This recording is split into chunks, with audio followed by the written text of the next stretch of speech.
सतयुग, भारत और इस्लाम।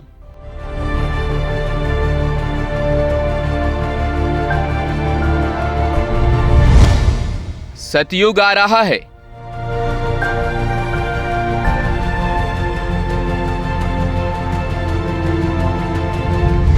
सतयुग जब शुरू होगा,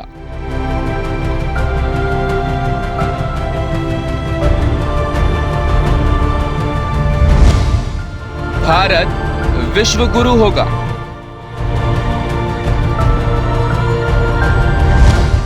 सतयुग के आगमन में क्या होगी इस्लाम की भूमिका?